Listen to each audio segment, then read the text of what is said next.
Hey, this is Joe Zarzaur here with Dr. Malone for another video in our series of videos on YouTube, medical legal topics. Dr. Malone is a board certified internal medicine physician that's available to our clients at the firm here. The first thing we're going to talk about today is a narrow category of blood-borne illnesses, the hepatitis family of illnesses. This has come up recently in some cases where people have been exposed to, not by choice, but by their presence in a store, blood from a sales associate or from another customer in a store, and it comes into contact with an open wound, and then their concern is, oh my God, I've been exposed to some disease, and therefore do I have a claim against the store? But in deciphering all that and determining whether it's worth something, we have to go into what could potentially happen to somebody. And one of the main things that comes up are the hepatitis family of illnesses or diseases. And Dr. Malone is going to explain all those in sort of an abbreviated fashion and sort of tell you what you could get from something like that and what the symptoms would be. So Doctor, tell us. Yeah, thanks Joe. And what Joe's describing is exposure to blood or body fluids by the lay community, someone who's not medically trained, medical personnel, the whole spectrum, top to bottom, practice what they call universal precautions. So it's second nature to be able to handle the blood or the body fluid safely without exposing themselves to any risk. When you're talking about someone who doesn't understand that, you know, it's like, I can't touch this blood or this body fluid or whatever. They don't understand the risk on what possibly, where that blood came from, who the source was. The scariest ones, or rather the ones with the most, I guess, horrible implications in the long run would be the hepatitis viruses, B and C. That's B as in boy, C as in Charlie. So B and C would be the two that you'd be worried about the most. The one you see in the news is hepatitis A. That is generally the food exposure, and it's usually like fruits, vegetables that have contamination from usually runoff from animals wherever the fruit and vegetables are grown.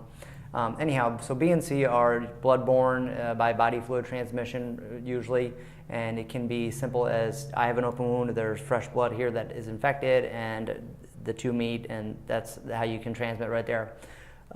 However, more indolent is needles, where you're getting a tattoo, you've had any kind of like a metal cut that has had someone else's blood on it.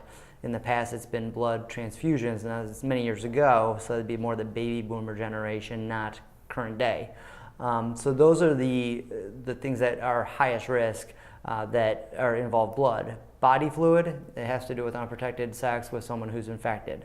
And so you're responsible for knowing if someone's at risk for it, or if they are infected, maybe you shouldn't be having intercourse with that person, or practice safe sex is best. How do you know if somebody's at risk for it?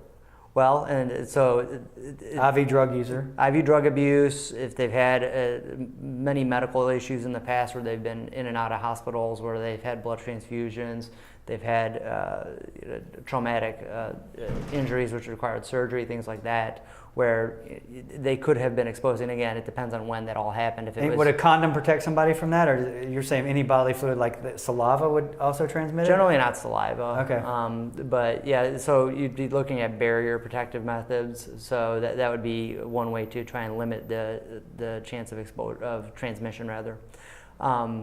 The scary thing with this all is that it's becoming more and more prevalent as we move on. And you can probably answer that question for yourselves, why? More tattoos, more people with IV drug abuse, more just drug abuse in general, where it's not necessarily IV drug abuse, but other risky behavior goes with drug abuse. So those are the things that risky behaviors in general will drive this up as far as transmitting back and forth, but we're diagnosing it more now. Why? Because what people got infected a decade ago are starting to manifest now. Okay, so that's how long this can, I guess, be indolent for 10 years or so before someone's symptomatic, which is scary because you could have treated it, a couple years ago if you would have known you had it, but by the time it's symptomatic, maybe the wheels have fallen off, so to speak. How long does it take, though, for you to show positive on a test for it? like for instance, if you were cut like this, we had a potential client that was cut that became exposed to blood in a store. She immediately got tested for all those things. That it came back negative. Then the doctor said, "We'll come back in 6 months. We'll test again." Yep. And then after that 6-month period was over, the doctor basically said to her, "You're clear." Yeah. Is that pretty much how it goes? Exactly. Yeah. So if you got cut today and you got a contaminated wound today and you check your blood tomorrow and it was clean, that you're not out of the woods. So yeah, you have to check it at another interval, be it 3 months later, 6 months later. The different health departments have different protocols. And that's when you see the body starting to allow this virus to replicate in your system, which is what it does. It goes viral. That's why we use that term in lay media, and when someone's talking about posting things on social media, oh, it went viral. It's because it reproduced and propagated so fast, and then now it's in the body. You see it 3 months later. But you can treat it, and that's why nowadays it is turning into more of a screening, a normal screening test that most adult individuals should have at some point through their primary care provider. It's just a blood test. So while you're getting your cholesterol checked, while you're getting your blood sugar checked, all those kind of things, they can check to see if you've had exposure to hepatitis C, if you're immune to it, if you've had some sort of vaccination series, or if you've been infected by it. And if you are, then it's time to talk about what your treatment options are. Very good. So if you've been exposed to any blood, anybody else's blood, and it wasn't voluntary, then you should make sure that you get tested. If it turns out there is some connection between a company, a corporation, a store, and your exposure, and you want to ask for what your legal rights are, you can certainly get in touch with the firm, zarzaurlaw.com or 855-HIRE-JOE. Thank you.